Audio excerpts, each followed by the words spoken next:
I am not one who keeps a diary, and my husband, for a special birthday I had a year and a half ago, my husband bought me a beautiful notebook, and he said, why don't you write in it? He's a writer, he's wonderful.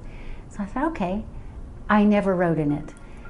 Very shortly thereafter, because I had told all of the Christian chaplains in the room that coming in as the first rabbi in the room, that I would work Christmas and Easter if they would work Rosh Hashanah and Passover.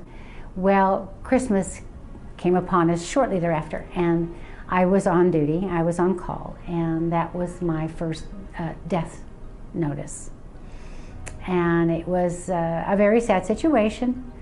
I came home and I wrote pages on how it developed. It was not only sad for the woman that was there, comforting her as her husband was laying dead in the next room, but for the officers that were there.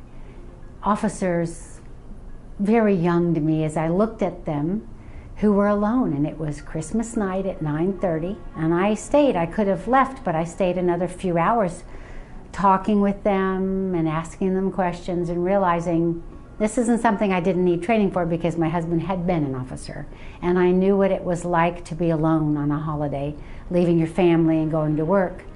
So I felt like it was a twofold blessing to be with this woman who I sat there and hugged and said the Lord's Prayer with her, and didn't matter that I was a Jew or a rabbi, that I was a female and could sit there and hold her and hug her.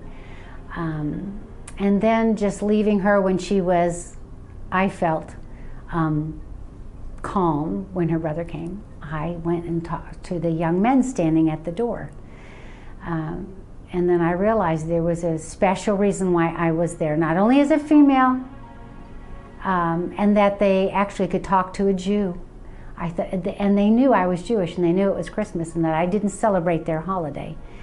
But that didn't stop me from saying, so did you go to church this morning? Do you have a manger with Jesus in it? And it was so nice, and I listened to them. And two especially wanted to talk to me about how hard it was. And so I wrote quite a bit in that diary that night.